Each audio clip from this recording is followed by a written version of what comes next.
पर्दानशीन ख़वातीन, बहनें, बच्चियाँ,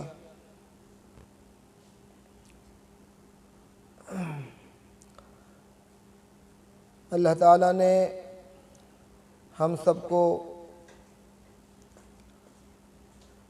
ईमान की दौलत बख्शी, मुसलमान घराने में पैदा फरमाया, इस्लामी माहौल में हम सब ने आँखें खोली। मुसलमान माँ बाप की ज़ेर तरबियत हम सब ने परवरिश पाई और वर्षे में हमें दीन मिल गया, कुरान मिल गया, नबी मिल गए, इस्लाम मिल गया। मुसलमान होने की हैसियत से हमें कुछ बुनियादी और ज़रूरी बातें जानना ज़रूरी हैं, जिनके बग़ैर हम मुसलमान बाकी नहीं रह सकते। हर मुसलमान के लिए ख्वाह मर्द हो, ख्वाह औरत हो, ख्वाह बच्चा हो, ख्वाह बूढ़ा हो, ख्वाह शहर में रहने वाला हो या देहात का रहने वाला हो, ख्वाह गरीब हो या अमीर हो, बहैसियत मुसलमान हर एक पर कुछ ज़िम्मेदारियाँ आयद होती हैं, कुछ ज़िम्मेदारियाँ आती हैं जिनको एक मुसलमान को जानना बेहद ज़रूरी है।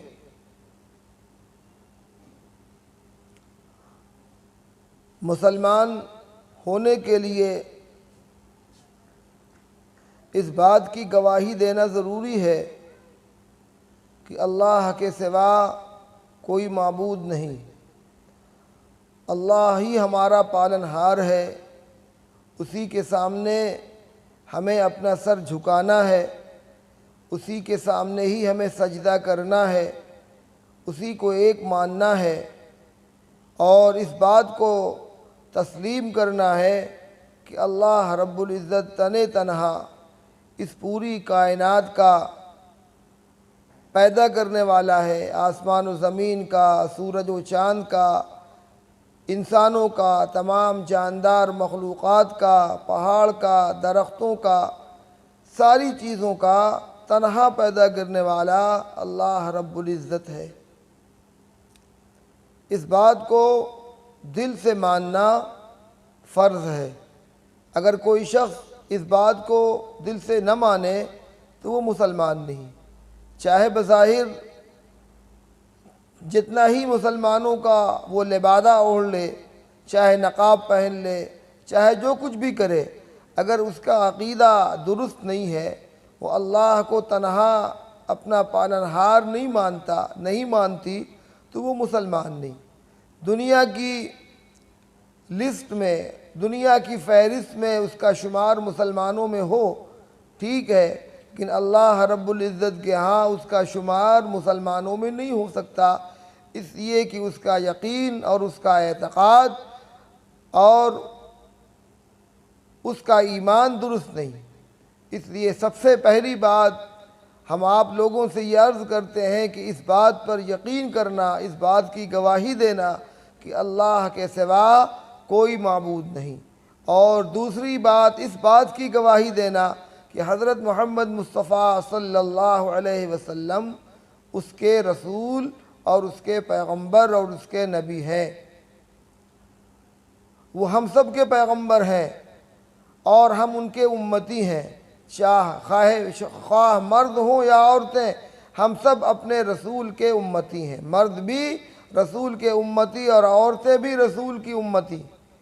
उनको रसूल और पैगंबर तस्लीम करना और इस बात पर यकीन करना कि वो जो किताब लेकर आए, जो कुरान लेकर आए, जो दीन लेकर आए, जो इस्लाम लेकर आए, वो बरहक है और उस पर अमल करना हम सब मुसलमानों का, मर्द और औरत का फरीज़ा है। उसी इस्लाम ने, उसी दीन ने हमें यह अक़ीदा भी बख्शा है कि हम मर कर इस दुनिया में फ़ना नहीं हो जाएंगे। हर आदमी को मौत का मज़ा चखना है। कुल्लु नफ्सिन ज़ाइक़तुल मौत, हर जानदार को मौत का मज़ा चखना है। जो दुनिया में आया है वो मरेगा, चाहे जवानी में मर जाए, चाहे बचपने में मर जाए, चाहे बूढ़ा होकर मरे, चाहे जिस तरह मरे। बहरहाल जो दुनिया में आया है, जिसको ज़िंदगी मिली है, जिसको अल्लाह ताला ने इस दुनिया के अंदर ज़िंदगी बख्शी है, वो मौत के घाट उतरेगा। और मरने के बाद हम इस दुनिया में कब्र में जाकर या जलकर या किसी भी तरह मिट्टी नहीं हो जाएंगे, बल्कि हम मरने के बाद इस दुनिया से एक दूसरी दुनिया की तरफ मुंतकिल कर दिए जाएंगे, दूसरी दुनिया की तरफ भेज दिए जाएंगे। जैसे आदमी एक जगह से दूसरी जगह जाता है, मिलने जुलने जाता है, अपने अजीज़ रिश्तेदारों के आता है, एक शहर से दूसरे शहर में जाता है, इसी तरह इस दुनिया में इंसान जब अपनी ज़िंदगी पूरी कर लेगा तो वो मर कर ख़त्म नहीं हो जाएगा, मिट्टी नहीं हो जाएगा, बल्कि मर कर एक दुनिया से दूसरी दुनिया की तरफ वो मुंतकिल हो जाएगा। इसी वजह से कहते हैं फ़ला का इंतकाल हो गया, फ़ला साहब, फ़ला साहिबा का, फ़ला खातून का, फ़ला मर्द का, फ़ला औरत का इंतकाल हो गया। इसका मतलब क्या कि वो दुनिया से अब कब्र की दुनिया की तरफ, इस दुनिया से अब वो कब्र की दुनिया की तरफ, आलम बरज़ख की तरफ चला गया, चली गई। तो हम मुसलमानों का ये भी अक़ीदा है कि हम मरने के बाद मिट्टी नहीं हो जाते, हम मरने के बाद ख़त्म नहीं हो जाते, बल्कि अल्लाह ताला हमको मरने के बाद हमारी रूह को इस दुनिया से दूसरी दुनिया की तरफ मुंतकिल कर देता है और वहाँ जाने के बाद हमसे इस दुनिया का हिसाब व किताब होता है। अल्लाह ताला ने यूं ही नहीं पैदा कर दिया है, बल्कि हमें इसलिए ज़िंदगी बख्शी है ताकि इस ज़िंदगी के बाद जो ज़िंदगी आने वाली है उसकी हम तैयारी इस दुनिया में रह कर सकें। अल्लाह को राज़ी करके, नमाज़ें पढ़कर, रोज़े रख कर, सदक़ात व खैरात देकर, हज करके, दूसरों के साथ अच्छा बर्ताव करके, सच्चाई की ज़िंदगी गुजार कर और अल्लाह उसके रसूल को राज़ी करते हुए एक अच्छी मोमिनाना ज़िंदगी हम गुजारें। और जब इस दुनिया से जाएं तो अल्लाह ताला के रहम व करम के हम गोया अल्लाह का रहम व करम हम पर मुतवज्जे हो, इस तौर पर हम ज़िंदगी इस दुनिया के अंदर गुजारें। इसलिए अल्लाह ताला ने ये ज़िंदगी बख्शी है। तो जब कोई शख्स इस दुनिया से मर कर जाता है तो अल्लाह ताला इस ज़िंदगी का उससे हिसाब व किताब करता है। और यहाँ से जाने के बाद पहले आदमी कब्र की ज़िंदगी में जाता है। कोई मुसलमान जब मरता है तो उसको दफन किया जाता है, उसकी कब्र खुदती है, कब्र में कफन पहनाकर उसकी नमाज जनाजा पढ़कर उसको दफन कर दिया जाता है, कब्र के गड्ढे में रख दिया जाता है और फिर उसकी कब्र को मिट्टियों से पाट दिया जाता है, वो कब्र में दफन कर दिया जाता है। गोया इस बात का अक़ीदा हम मुसलमानों का है कि हम मरने के बाद मिट्टी नहीं होंगे, ये जिस्म तो हमारा मिट्टी हो जाएगा। जो जिस्म अल्लाह ने हमको इस दुनिया के अंदर बख्शा है ये तो कब्र की मिट्टी में सड़ गल जाएगा, लेकिन हमारी रूह ज़िंदा रहती है, हमारी रूह कभी नहीं मरती। अल्लाह ताला हमारी इस रूह को इस दुनिया से कब्र की दुनिया की तरफ, जिसको आलम बरज़ख कहते हैं, वहाँ की तरफ मुंतकिल कर देता है और वहाँ दूसरा जिस्म अता किया जाता है और फिर उस वहाँ पर अल्लाह ताला हिसाब व किताब लेता है। अगर अच्छे अमाल करके गए हैं तो अल्लाह ताला हमें हमारी कब्र को जन्नत का एक नमूना बना देता है, और अगर अमाल अच्छे नहीं है, मनमानी ज़िंदगी गुजारी है, जो दिल में आया वो किया, जो समझ में आया वो किया, और अल्लाह उसके रसूल के अहकामात का पास लिहाज नहीं किया, तो वही कब्र हमारे लिए दोज़ख का नमूना बन जाती है। हदीस में फरमाया गया, मोमिन की कब्र या तो गहवारे जन्नत होती है या कब्र की ज़िंदगी या तो दोज़ख का एक नमूना होता है। तो हम मरने के बाद मिट्टी नहीं होते, बल्कि हम मुसलमानों का दूसरा अकीदा ये है कि हम मरने के बाद एक दुनिया से दूसरी दुनिया की तरफ मुंतकिल हो जाते हैं, चले जाते हैं। जब तक क़यामत नहीं आएगी, जब तक इस दुनिया को अल्लाह ताला ख़त्म नहीं करेगा, सारी रूहों को अल्लाह ताला ने कब्र की दुनिया में रोक रखा है और वहाँ पर अजर सवाब भी दिया जा रहा है, वहाँ पर राहत व आराम भी मिल रहा है, और जिसके आमाल गंदे और ख़राब हैं उनको अज़ाब और सज़ा भी दी जा रही है। उस सज़ा का एहसास हमारा जिस्म करता है, हमारी रूह करती है। तो इस सिलसिले में हम चंद बातें आपके सामने अर्ज़ करेंगे, चूँकि जब ये एहसास दिल के अंदर रहेगा कि हमें मरने के बाद कब्र की ज़िंदगी में जाना है और कब्र में हर एक को दफन होना है, वहाँ हिसाब व किताब होना है, जब ये एहसास बाकी रहेगा, जब ये ख़याल बाकी रहेगा, तो आदमी अल्लाह की नाफरमानी करते हुए ज़रा लर्ज़ेगा, ज़रा डर जाएगा और उसको इस बात का ख़याल आएगा कि हमें मरकर दफन होना है और मरने के बाद हमें अपने आमाल का हिसाब व किताब देना है। इसीलिए हम मुसलमानों का एक दूसरा अक़ीदा ये है, पहला अक़ीदा तो ये कि अल्लाह एक है, वहदहू ला शरीक है, उसके सिवा कोई माबूद नहीं, उसके सिवा कोई इबादत के लायक नहीं। और दूसरा अक़ीदा ये कि हज़रत मोहम्मद मुस्तफ़ा सल्लल्लाहु अलैहि वसल्लम अल्लाह के पैगम्बर और उसके रसूल हैं, और वो जो दीन हमारे लिए लेकर आए वो दीन हमारे लिए राह निजात है। और उसके साथ साथ एक अक़ीदा ये भी है कि हम मरने के बाद मिट्टी नहीं होंगे, और न ये अक़ीदा है कि आवागवन, जैसे अहले हुनूद का अक़ीदा है कि जैसे करतूत होंगे आदमी उसी तरह दोबारा फिर दुनिया में आ जाएगा। अच्छे करतूत है तो अच्छा रूप धारण कर लेगा, गलत करतूत है, गलत काम है तो कुत्ते बिल्ली और गधे की शक्ल में आ जाएगा, गलत रूप धारण करवा दिया जाएगा। ये हम मुसलमानों का अक़ीदा नहीं है। हम मुसलमानों का अक़ीदा ये है कि एक बार जो मर गया वो रूह इस दुनिया से आलम बरज़ख की तरफ, कब्र की तरफ चली गई, वहाँ से कोई वापस नहीं आता।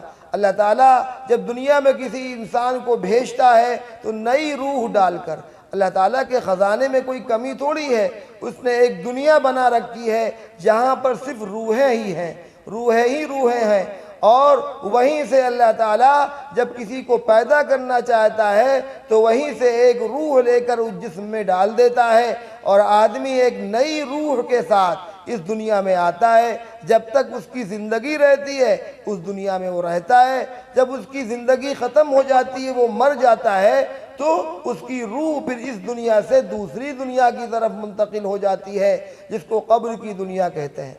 और ये आप लोग ये भी तफसील जान लें कि जब इंसान मरता है तो अल्लाह ताला के यहाँ आखिरत में दो दफ्तर हैं, दो ऑफिस कह लीजिए आप, दो ऑफिस हैं। एक ऑफिस वो है, एक दफ्तर वो है जहाँ पर नेक रूहों को दर्ज किया जाता है, जहाँ पर नेक रूहों की एंट्री होती है, और एक दफ्तर वो है, एक ऑफिस वो है अल्लाह ताला के यहाँ जहाँ पर गंदी रूहों की एंट्री होती है।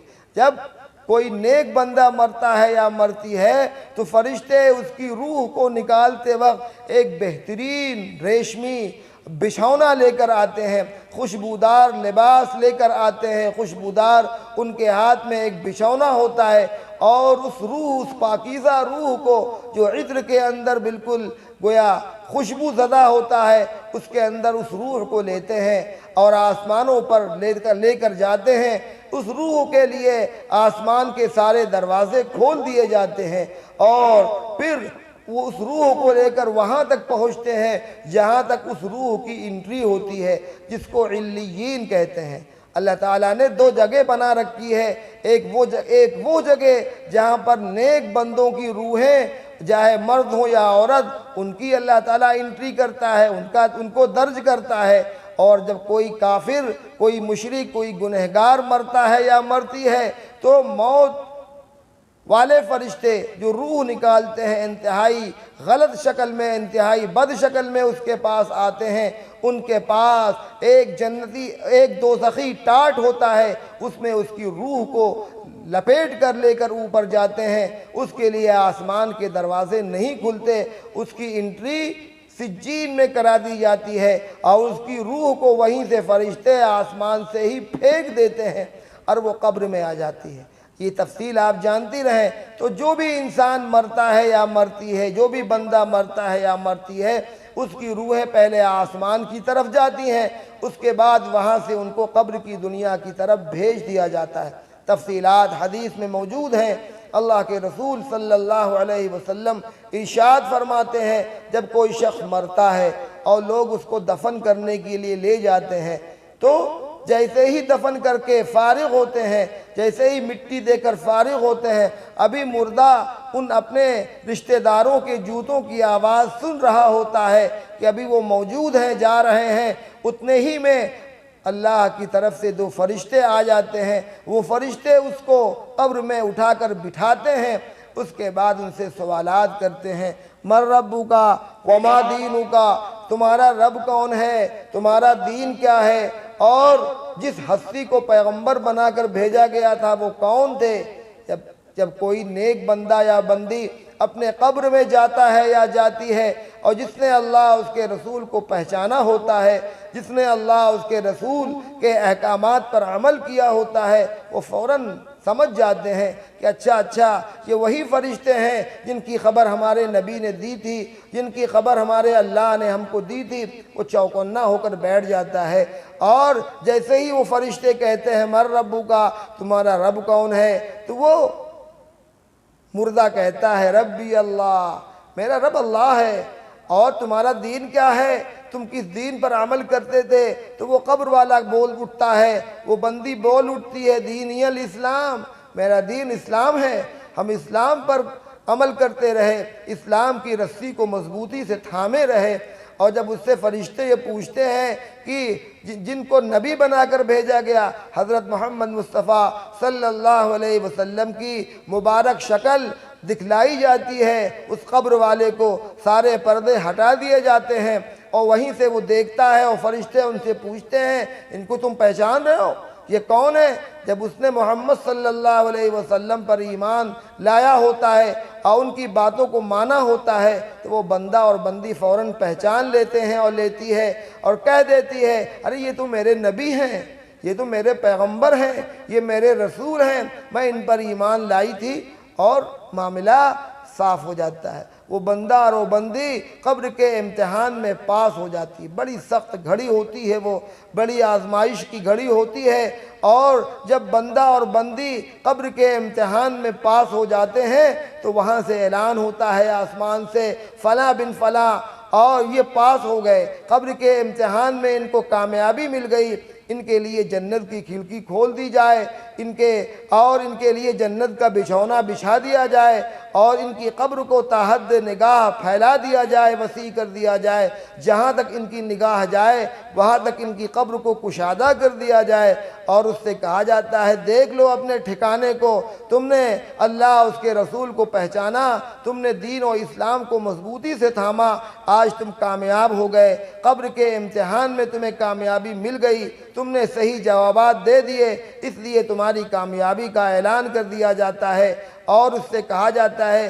कि तुम अपना ठिकाना देखो, कुछ दिन के बाद कब्र की ये ज़िंदगी जब ख़त्म हो जाएगी तो ये तुम्हारा ठिकाना जन्नत है, तुम इस ठिकाने पर पहुँचोगे, तुम्हारी ये मंजिल होगी। और सुबह शाम अल्लाह के फरिश्ते उसको उसका ठिकाना यानी जन्नत वहीं से दिखाते हैं। वो खुश होता है, मसरूर होता है, उसको लज्जत मिलती है, अपना ठिकाना देखता है। तो ये कब्र की घड़ी बड़ी ख़तरनाक घड़ी है। मेरी माँ और बहनों, हर मुसलमान का ये अक़ीदा है कि मरने के बाद अपनी कब्र में जाना है। चाहे कोई शख्स दफन कर दिया जाए तब भी कब्र की दुनिया में पहुँचेगा, चाहे कोई शख्स जलकर मर जाए, चाहे डूबकर मर जाए, चाहे उसके जिस्म के टुकड़े टुकड़े कर दिए जाएं, चाहे जलाकर उसको खाकिस्तर कर दिया जाए और राख बना दिया जाए, तब भी बहरहाल वो उसकी रूह कब्र की दुनिया में पहुँचेगी। रूह को तो कोई शख्स मार ही नहीं सकता, रूह नहीं मरती, रूह इस जिस्म से निकल जाती है। जब इंसान मरता है तो कहता था फला मर गया, यानी रूह निकल कर चली गई, रूह निकल कर चली गई। अल्लाह ताला ने कब्र की दुनिया में उस रूह को पहुंचा दिया और जब क़यामत आएगी तो फिर अल्लाह ताला उस रूह को निकाल कर आखिरत तक पहुंचाएगा, वहाँ का जिस्म दूसरा होगा। और हदीस में अल्लाह के रसूल सल्लल्लाहु अलैहि वसल्लम ने दूसरी तस्वीर भी पेश की। ये तो तस्वीर का एक रुख है, जब कोई मोमिन बंदा या बंदा मरती है तो कब्र में उसके साथ क्या मामला होता है, उसकी एक तस्वीर हमारे नबी हज़रत मोहम्मद मुस्तफ़ा सल्लल्लाहु अलैहि वसल्लम ने पेश फरमाई। तस्वीर का दूसरा रुख भी सामने है। दूसरा रुख क्या है? जब कोई गुनहगार, कोई काफिर मुशरिक जब मरता है और जब वो अपनी कब्र में पहुंचता है तो उससे भी सवालात होते हैं। वही फरिश्ते उसकी कब्र में भी आते हैं, जिसकी रूह को आसमान से उठाकर ज़मीन की तरफ फेंका गया है, वही फरिश्ते उसकी कब्र में भी आते हैं और मुनकर नकीर सवाल करने वाले फरिश्ते उसको उठाते हैं और उससे पूछते हैं मर रब्बु का, तुम्हारा रब कौन है, तुम्हारा रब कौन है? तो वो क्या कहता, हा हा ला अदरी, अरे मुझे पता नहीं, मैं नहीं जानता। इसलिए कि उसने अल्लाह को पहचाना नहीं, अल्लाह को पहचाना नहीं, अल्लाह का दिया हुआ खाता रहा और अल्लाह की सारी नेमतों से सरफराज होता रहा, अल्लाह की सारी नेमतों से फ़ायदा उठाता रहा, लेकिन अपने पैदा करने वाले रब को उसने पहचानने की कोशिश नहीं की और सारी ज़रूरियात उसकी पूरी होती रही, लेकिन अपने रब को उसने नहीं पहचाना।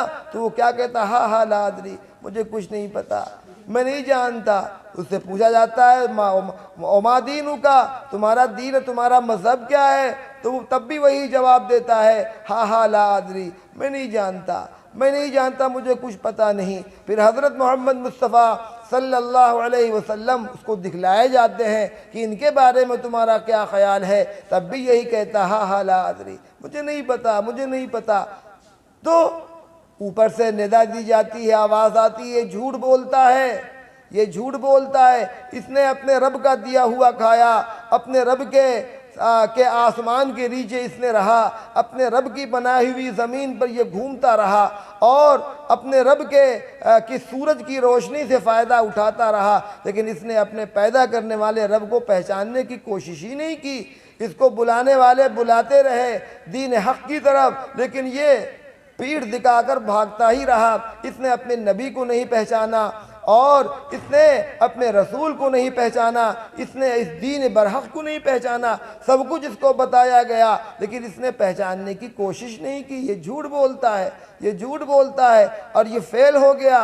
कब्र के इन सवालों के जवाब में ये फ़ेल कर दिया गया और ऐलान होता है कि जहन्नम की खिड़की खोल दी जाए इसके लिए, उसकी कब्र में जहन्नम की खिड़की खोल दी जाए। वहाँ की खिड़कियाँ खोल दी जाती हैं और वहाँ की गर्म और ख़तरनाक हवाएं, झुलसा देने वाली हवाएं वहाँ आनी शुरू हो जाती हैं और उसके हुक्म होता है इसके कब्र में जहन्नम ही का बिछौना बिछाया जाए, जहन्नम ही का ओढ़ना इसको दिया जाए, आग ही आग, उसके कब्र में आग जला दी जाती है और उसकी कब्र को इतना तंग कर दिया जाता है, इतना तंग कर दिया जाता है कि पसलियाँ आपस में एक दूसरे में घुस जाती हैं। इस कदर कब्र को दबाया जाता है कि वो बिल्कुल पिस कर रह जाता है, और उसके पास एक फरिश्ता होता है जिसके हाथ में एक हथौड़ा होता है। वो हथौड़ा इतना बड़ा और इतना ख़तरनाक होता है कि अगर किसी पहाड़ पर भी मार दिया जाए तो वो पहाड़ रेजा रेजा हो जाए, राख हो जाए। वो फरिश्ता उस हथौड़े से उस कब्र वाले के सर पर मारता है, जिसकी वजह से वो मिट्टी हो जाता है। इतना ज़ोरदार उसका धमाका होता है कि वो मिट्टी हो जाता है। फिर उसके जिस्म में रूह डाली जाती है, फिर उसके सर पर वो फरिश्ता, फिर वो हथौड़ा, और वो मारता है। इसी तरह मारता रहेगा, क़यामत तक उस पर अज़ाब इसी तरह होता रहेगा। तो मेरी माँ और बहनों, मेरी बच्चियों, ये कब्र का एक हल्का सा मंज़र है। इसी वजह से हज़रत उस्मान गनी रज़ी अल्लाह अन्हु, जो तीसरे खलीफा हैं और हुजूर सल्लल्लाहु अलैहि वसल्लम के दामाद भी हैं, चार हुजूर के बाद चार मशहूर खलीफा हुए हैं, आप जाने रहिए। पहले खलीफा हज़रत अबू बकर सिद्दीक़ रज़ी अल्लाह अन्हु, दूसरे खलीफा हज़रत उमर बिन ख़त्ताब रज़ी अल्लाह अन्हु, तीसरे खलीफा हज़रत उस्मान गनी रज़ी अल्लाह अन्हु, और चौथे खलीफा हज़रत अली रज़ी अल्लाह अन्हु। तो तीसरे खलीफा जो हुज़ूर सल्लल्लाहु अलैहि वसल्लम के दामाद हैं, जिनके निकाह में हमारे नबी की दो बेटियां आईं। सबसे पहला निकाह हज़रत रुक़ैया के साथ हुआ, और उनके इंतकाल के बाद दूसरी बेटी से भी आपने इनका निकाह फरमाया, हज़रत उम्मे कुलसूम रज़ी अल्लाह अन्हा से। इसी वजह से इनको ज़िन्नूरैन कहा जाता है। उनका हाल ये था, यानी हज़रत उस्मान गनी रज़ी अल्लाह अन्हु का हाल ये था कि जब वो किसी कब्र के पास से गुज़रते तो इस कदर रोते कि दाढ़ी मुबारक तर हो जाती, आंसुओं से दाढ़ी मुबारक तर हो जाती। लोग उनसे कहते कि आप और दीगर चीज़ों के ज़िक्र से इस कदर नहीं रोते, लेकिन जब कब्र से गुज़रते हैं या जब कब्र का तज़किरा होता है तो आप पर इस कदर गिरिया तारी हो जाता है, इस कदर आपकी आंखों से आंसू जारी हो जाते हैं। इसकी वजह क्या है? तो आपने फरमाया, अरे आखिरत की मंजिलों में से पहली मंजिल और सबसे ख़तरनाक मंजिल कब्र है। जो इस मंजिल से सही सलामत गुज़र गया उसके लिए आखिरत की सारी मंजिलें आसान हैं, और जो इस मंजिल में फंस गया फिर उसके लिए फंसना ही फंसना है।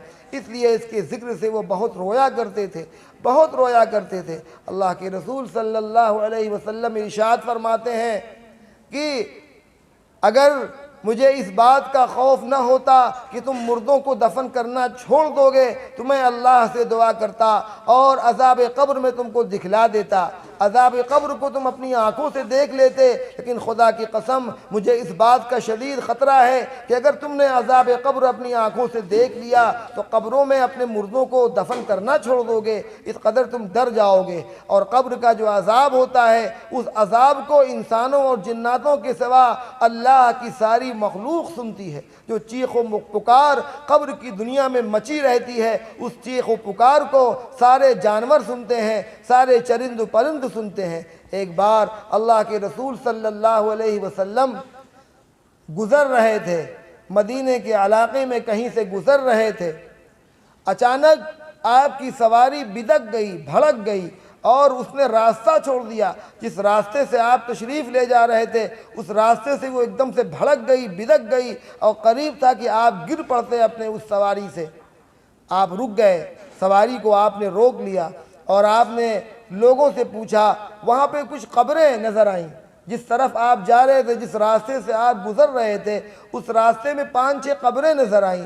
तो आपके साथ जो आपके सहाबा थे, जो आपके साथी थे, आपने उनसे पूछा कि ये किन की कब्रें हैं, कौन उनको जानता है, ये किन की कब्रें हैं? तो उन लोगों ने बताया, या रसूल अल्लाह सल्लल्लाहु अलैहि वसल्लम, ये उन लोगों की कब्रें हैं जो शिर्क और कुफ्र की हालत में मर गए, जो काफिर व मुशरिक थे, उनकी कब्रें हैं। मैं इन लोगों को जान रहा हूँ, ये इस्लाम से पहले कुफ्र और शिर्क की हालत में मर गए, ये उनकी कब्रें हैं। तो आपने फरमाया कि इन कब्रों पर अज़ाब हो रहा है, इन कब्रों पर अज़ाब हो रहा है। और हमारी सवारी ने इस अज़ाब को देख लिया, उसकी आवाज़ को सुन लिया, उन लोगों की चीख व पुकार को सुन लिया। इसी वजह से ये बिदक गई, इसी वजह से ये भड़क गई और भाग रही है, डर रही है। तो और आपने उस मौके पर फरमाया कि अगर हमको इस बात का ख़तरा ना होता कि तुम अपने मुर्दों को दफन करना छोड़ दोगे तो मैं आज दुआ करता और अज़ाब कब्र तुमको दिखला दिया जाता। तो मामला बड़ा संगीन है, इसलिए हम लोगों को इसकी फ़िक्र करने की ज़रूरत है। हमको गाफिल नहीं होना है और इस बात को बार बार ध्यान में लाना है, बार बार सोचना है। आदत बना लीजिए अपनी, जब अपने बिस्तर पर जाइए, जब सोने के लिए अपने बिस्तर पर जाइए तो दिन भर का एक बार जायज़ा ले लिया करिए, एक बार सोच लिया करिए कि आज सुबह से शाम तक हमने क्या किया। सुबह से शाम तक अल्लाह ने अपने तमाम बंदों, मुसलमान बंदों और बंदियों पर 5 नमाज़ें फ़र्ज़ की थी। क्या हमने वो नमाज़ें अदा की? क्या हमने वो नमाज़ें अदा की हैं? अदा की हैं तो कैसे अदा की हैं? अल्लाह ने अपने बंदों पर और बंदियों पर सच बोलने का हुक्म दिया है, सच बोलना उन पर लाजिम करार दिया है। दिन में आज हमने कितनी बार सच बोला और कितनी बार झूठ बोला। अल्लाह ने और उसके रसूल सल्लल्लाहु अलैहि वसल्लम ने हमें पाक ज़बान इस्तेमाल करने का हुक्म दिया, बदज़बानी से रोका। दिन भर में आज हमने अपने बच्चों को कितनी गालियाँ दी, अपने पड़ोसियों को कितनी गालियाँ दी और कितने बुरे काम किए। इस पर एक सरसरी निगाह डाल लीजिए और ये सोच लीजिए कहीं ऐसा ना हो कि आज की रात ये हमारी आखिरी रात हो, कहीं ऐसा ना हो कि सुबह हमको नसीब ना हो। और आप ये देखती और सुनती रहती हैं कि कितने लोग रात में सोए, कितने अल्लाह के बंदे और बंदियां रात में बिस्तर पर सोईं और सुबह को जब देखने वालों ने उनको देखा तो मुर्दा पाया, वो मर चुके थे, उनको अगला दिन नसीब नहीं हुआ और अगले दिन की ज़िंदगी उनको नहीं मिली। इसलिए इसका ख्याल हर मुसलमान को होना चाहिए कि कहीं ऐसा ना हो कि ये मेरी ज़िंदगी की आखिरी रात हो और अगली सुबह हमें नसीब ना हो। इसलिए सोने से पहले एक बार सच्चे दिल से अल्लाह से तौबा और इस्तग़फ़ार कर लिया करिए, कह लिया करिए अस्तग़फ़िरुल्लाह रब्बी मिन कुल्लि ज़ंबिन व अतूबु इलैह। ऐ अल्लाह, मैं दिन भर के तमाम गुनाहों से तौबा करता हूँ, करती हूँ, ये कह कर सोया करिए। अल्लाह ताला माफ़ करने वाला है। तो मेरी बहनों, मेरी बच्चियों, ये अर्ज़ करना है कि आखिरत की मनाजिल में से कब्र की मंजिल सबसे ख़तरनाक मंजिल है, सबसे ख़तरनाक मंजिल है। हदीस में फरमाया गया, जो लोग नमाज का एहतमाम नहीं करते, जो लोग जानबूझकर फ़र्ज़ नमाज़ों को क़ज़ा करते हैं और बिला किसी उज़्र के छोड़ देते हैं उन नमाज़ों को, उनके बारे में अल्लाह के रसूल सल्लल्लाहु अलैहि वसल्लम इरशाद फरमाते हैं, जब ऐसे लोग अपनी कब्रों में जाते हैं तो अल्लाह ताला उन पर एक अज़दहा, एक ज़बरदस्त, एक ख़तरनाक किस्म का सांप मुसल्लत कर देता है, जिसके नाखून इतने लंबे लंबे होते हैं कि उसके नाखून की लंबाई इतनी है कि आदमी उस पर महीनों चले तब जाकर उसके नाखून की लंबाई ख़त्म हो। इस तरह के जहरीले और ख़तरनाक सांप उस कब्र में मुसल्लत कर दिए जाते हैं। अगर वो एक बार भी ज़मीन पर फुफकार मार दे तो 100 साल तक घास ना उगे। ऐसा जहरीला ख़तरनाक सांप कब्र की उस कोठरी में मुसल्लत कर दिया जाता है। उसको अल्लाह ने ज़बान दी होती है, वो बोल रहा होता है कि तुझ पर अल्लाह ने नमाज फ़र्ज़ की थी और तेरे कानों में अज़ान की आवाज़ें आती थीं, अल्लाह का मुनादी तुझे पुकारता था कि आओ कामयाबी की तरफ और आओ नमाज की तरफ, और तू अपनी दुनिया के कामों में मशगूल रहती थी, तुझे दुनिया के कामों से फुर्सत नहीं थी, जानबूझकर तू अल्लाह के फरीज़े को छोड़ती थी, नमाज़ों को क़ज़ा करती थी। आज अल्लाह ने हमें तुझ पर मुसल्लत किया है, चुनाचे वो सांप उसको डसने लगता है। एक बार जब वो डसता है तो वो मुर्दा 70 गज ज़मीन के अंदर चला जाता है। उसकी सख्ती इतनी ज़बरदस्त होती है, उसकी मार इतनी ज़बरदस्त होती है कि 70 गज़ वो मुर्दा ज़मीन के अंदर धंस जाता है। वो कहता है कि तूने फ़ज्र की नमाज क़ज़ा की है, मैं तुझ पर मुसल्लत किया गया हूँ, इसी तरह ज़ोहर तक तुझको मारता रहूँगा, तुझको अज़ाब देता रहूँगा, तुझको तकलीफ़ देता रहूँगा। और फिर जब ज़ोहर की नमाज क़ज़ा करता है तो वो कहता है तूने ज़ोहर की भी नमाज क़ज़ा की है, लिहाजा तुझे असर तक मारता रहूँगा, और जिसने असर की नमाज क़ज़ा की उस पर मगरिब तक मुसल्लत रहेगा, और जिसने मगरिब की नमाज क़ज़ा की उस पर इशा की तक, और जिसने इशा की नमाज क़ज़ा की उस पर सुबह तक वो मुसल्लत रहेगा। इसी तरह अज़ाब होता रहेगा। ये तो कब्र का अज़ाब है, ये कब्र का अज़ाब है। और जब वो बंदा आखिरत में पहुँचेगा और उसके लिए जब दोज़ख का फ़ैसला होगा तो हदीस में फरमाया गया, जिस शख्स ने, जिस मुसलमान मर्द और औरत ने एक वक्त भी नमाज बिला किसी उज़्र के क़ज़ा कर दी, उसको एक हुक्म जहन्नम में जलना पड़ेगा। एक हुक्म 80 करोड़ साल, 80 करोड़ साल उसको जहन्नम में जलना पड़ेगा। वो आग जिसमें जलकर इंसान मरेगा नहीं। इस दुनिया के अंदर अगर कोई जल जाए, कोई बड़ी तकलीफ़ पहुंच जाए तो मौत उसका ख़ात्मा कर देती है। लेकिन इस मौत के बाद जब आदमी आखिरत में पहुंचेगा तो फिर आखिरत की ज़िंदगी का ख़ात्मा नहीं होना है। जलेगा और फिर बनेगा, जलेगा और फिर बनेगा, वहाँ पर मौत नहीं आएगी। लिहाजा मेरी माँओं और बहनों, मेरी बच्चियों, कब्र की मंजिल को याद करती रहो, कब्र की मंजिल को याद करती रहो। इससे किसी को छुटकारा नहीं और वहाँ कोई किसी का मददगार भी नहीं। वहाँ कोई किसी का, सारे रिश्तेदार, सारे नातेदार आपको छोड़कर चले आएंगे और आपके साथ अगर कोई जाने वाली चीज़ होगी तो वो आपके आमाल सालिहा होंगे, वो अच्छे आमाल होंगे, वही आपका साथ देंगे। अगर कोई शख्स सफ़र पर जा रहा हो, कहीं पर घूमने टहलने जा रहा हो और वो कुछ भी लेकर न जाए, उसके पास कुछ भी ना हो, ना पहनने के लिए कपड़े हों, ना क्या खाने के लिए कोई चीज़ हो, तो जाहिर है वो कितना परेशान होगा। और अगर एक मुसाफिर वो है जिसके पास सफ़र के तमाम अखराजात मौजूद हैं, खाने पीने की चीज़ें, पहनने ओढ़ने की चीज़ें, मौसम के लिहाज से उसके पास कपड़े हैं, तो उसका सफ़र कितना आसानी के साथ और सहूलत के साथ गुजरेगा और बखैर व आफियत वो अपने घर वापस आएगा। और जो सफ़र की सहूलियात से महरूम होगा वो उसको रास्ते में ठंडक भी लग सकती है, गर्मी और लू भी लग सकती है, वो हलाक व बर्बाद भी हो सकता है। तो इसी तरह आखिरत का मामला है। आप जब कोई मरता है तो आइज़ा अक़रबा उसको नहलाकर धुलाकर कफन पहनाकर कब्र तक पहुँचा आते हैं और उसके बाद जो कुछ भी होता है सब दुनिया में वो यहीं छूट जाता है। रिश्तेदार आइज़ा अक़रबा उसके छोड़े हुए माल में हिस्सा बकरा कर लेते हैं, हिस्सा बटा लेते हैं और वो खाली हाथ अपनी कब्र तक जाता है। अगर उसने अच्छे आमाल किए हैं तो अच्छे आमाल का रजिस्टर उसके कब्र में होता है और वो उसका साथ देता है, और अगर अच्छे आमाल नहीं है तो फिर मामला बड़ा ख़तरनाक होता है। फिर वही होता है जिसका मैंने अभी जिक्र किया कि नमाज़ों के क़ज़ा करने का अलग अज़ाब, रोज़ों के छोड़ने का अलग अज़ाब और झूठ बोलने का अलग अज़ाब, बदनज़री करने का अलग अज़ाब, मुख्तलिफ़ किस्म के अज़ाब में वो बंदा और बंदी मुब्तला कर दी जाती है। इसलिए ज़रूरत इस बात की है कि हमें इसका ख़याल रखना है। इससे किसी को मफ़र भी नहीं, कोई भाग भी नहीं सकता। कोई सोचे कि हम न जाएं अपनी कब्र में, ये मुमकिन भी नहीं है। जिस तरह ज़िंदगी मिलने के बाद मौत यकीनी है, उसी तरह मौत के आने के बाद अपनी कब्रों में जाना भी ज़रूरी और लाजमी है। कोई इससे भाग नहीं सकता। कोई चाहे जितनी वसीयत करके जाए कि मुझे दफन न करना, लेकिन आदमी सब कुछ तो मान लेता है, लेकिन ये मानने के लिए कोई तैयार नहीं होता कि उस मरे हुए जिस्म को, उस मुर्दा जिस्म को यूं ही छोड़ दिया जाए। आदमी सारी मसरूफियात को छोड़कर मरने वाले को नहलाता धुलाता है, उसको कफन पहनाकर, इत्र और खुशबू लगाकर और उसको कब्र के गड्ढे में उतार आता है। फिर वहाँ पर तन्हाई तन्हाई होती है। अगर कोई चीज़ इंसान के काम आती है तो उसके अच्छे आमाल हैं। अच्छे आमाल को अल्लाह ताला मुख्तलिफ़ शक्लें दे देता है।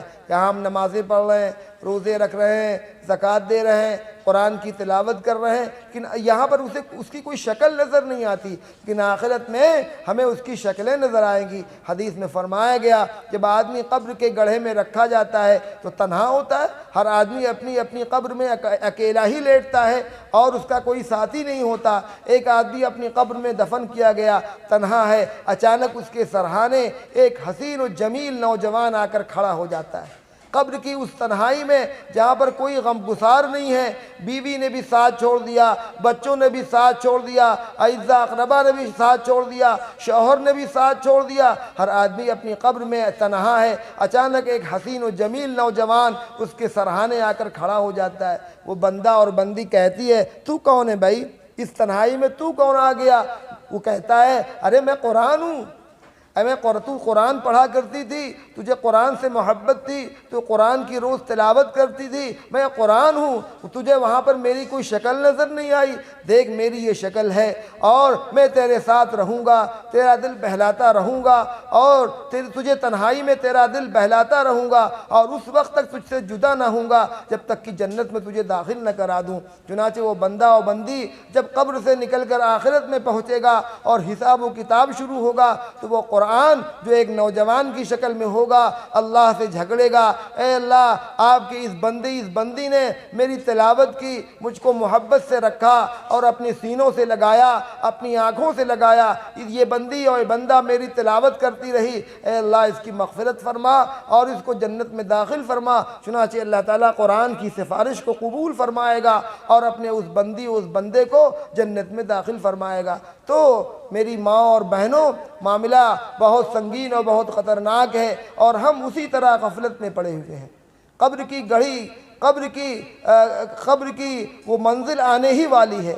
अल्लाह ताला ने मौत के मामले को छिपा कर रखा है। किसी को नहीं पता है कि हमारी मौत कब आ जाएगी, कब किसी वक्त भी वो कब्र की मंजिल आ सकती है। और ज़ाहिर है, जब उसका पता नहीं है, जब उसका यकीनी इल्म नहीं है, तो हमें उसकी तैयारी रखनी चाहिए, हमें उसकी तैयारी रखनी चाहिए। और मौत किसी भी वक्त आ सकती है और मौत में कोई तरतीब नहीं है कि अभी पहले अब्बा ही मरेंगे, पहले अम्मा ही मरेंगी, पहले दादा और दादी ही मरेंगे। नहीं, दादा और दादी बैठे हैं, पोता और पोती कब्र की मंजिल में दाखिल हो गए, कब्र के गड्ढे में चले गए, माँ बाप हयात मौजूद हैं, औलाद जवान चली गई। तो मौत में कोई तरतीब नहीं है, किसी भी वक्त किसी की मौत आ सकती है। और लिहाजा इससे पहले कि हम मौत की आगोश में जाएं और मुनकर नकीर और के सवालों का जवाब हमें देना पड़े, उससे पहले हमें अपनी आँख खोल लेनी है, अपनी आँख खोल लेनी है, उसकी तैयारी में लग जाना है। और उसकी तैयारी, कब्र की तैयारी यही है कि अल्लाह उसके रसूल ने जो हमें क़वानीन और जो अहकामात दिए हैं, जो हमें दीन और इस्लाम दिया है, उसको हम मजबूती के साथ थामे रहें। बहुत आसान मामला है, बहुत मुश्किल कोई मामला नहीं है कि आप सोचें कि तो बड़ी ज़िम्मेदारी है। दिन भर में अल्लाह ताला ने 5 नमाज़ें हम पर फ़र्ज़ की हैं। अल्लाह का ये एहसान है, अल्लाह का एहसान है। हमारे नबी जब मेराज में तशरीफ़ ले गए थे तो कितने वक्त की नमाज़ें मिली थीं? 50 वक्त की नमाज़ें। कितने वक्त की नमाज़ें? 50 वक्त की नमाज़ें। हमारे नबी ने देखा और महसूस फरमाया कि मेरी उम्मत के लिए मुश्किल काम होगा कि 50 वक्त की वो नमाज अदा करें। आप बार बार अल्लाह के पास जाते रहे, दरख्वास्त करते रहे और वो नमाज़ें कम होती रहीं, यहाँ तक कि कुल मिलाकर 5 नमाज़ें रह गईं। 5 नमाज़ें अल्लाह ने फ़र्ज़ की हैं, मर्दों पर भी और औरतों पर भी। औरतों के जो मखसूस अय्याम होते हैं उनमें नमाज़ें माफ़ होती हैं, उन नमाज़ों की क़ज़ा भी नहीं है। मर्दों के लिए हर हाल में नमाज़ पढ़ना है। तो दिन भर में 5 नमाज़ों का एहतमाम आप कर लें और 5 नमाज़ों में जो वक्त लगता है, अगर आप कैलकुलेट करिए, जोड़िए, तो मुश्किल से 30 से 35 मिनट, आधा घंटा। अल्लाह ताला ने 24 घंटे हमें दे रखे हैं, 35-40 मिनट अल्लाह की इबादत में आप लगा दीजिए। बाकी आप दिन भर अपने कामों में मशगूल रहिए, आप पर कोई पाबंदी नहीं। आप जायज़ कामों में अपने आप को लगाए रखिए, झूठ से बचती रहिए। और उसके बाद दूसरी चीज़ अल्लाह ताला ने ये फ़र्ज़ किया है कि साल भर के बाद रमज़ानुल मुबारक का महीना आता है, उस एक महीने का रोज़ा अल्लाह ने सारे मुसलमान मर्दों और औरतों पर फ़र्ज़ किया है। उस एक महीने का रोज़ा, अगर कोई आदमी बीमार नहीं है, सफ़र की हालत में नहीं है, तो इस एक महीने के रोज़े का एहतमाम करें। तीसरी चीज़ है, अगर कोई आदमी साहिब हैसियत है, उसके पास रुपया और पैसा है, सोने और चांदी के ज़ेवरात हैं, तो 2.5% उसकी ज़कात देनी है। ये सब पर है भी नहीं। जो गरीब लोग हैं, जिनके पास हैसियत नहीं है, उन पर ज़कात फ़र्ज़ नहीं है। इसी तरह चौथी चीज़ है हज बैतुल्लाह, उससे बढ़कर चीज़ है। पूरी ज़िंदगी में अगर अल्लाह ने आपको हैसियत दी है, वहाँ पर आप जा सकते हैं हज करने के लिए, तो पूरी ज़िंदगी में अल्लाह ने एक बार हज बैतुल्लाह फ़र्ज़ किया है। ज़ाहिर है इसकी इस्तिताअत सारे मुसलमानों में नहीं है, इस वजह से ये सब पर फ़र्ज़ भी नहीं है। और ज़कात भी इसी तरह सब पर फ़र्ज़ नहीं है। जो हैसियत वाले लोग हैं, जिनके पास सोने और चांदी और रुपया और पैसा है, उन पर साल भर के बाद 2.5% ज़कात फ़र्ज़ है।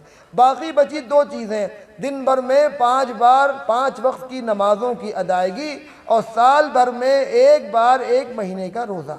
ज़कात का मामला सबके लिए नहीं, हज का मामला सबके लिए नहीं, बस ये 2 चीज़ें हैं। साल में 1 बार 1 महीने का रोज़ा रखना है और दिन में 5 बार 5 वक्त की नमाज़ें अदा करनी है। ये आसान काम है। उसके बाद अपने आम ज़िंदगी में आप झूठ से बचती रहिए।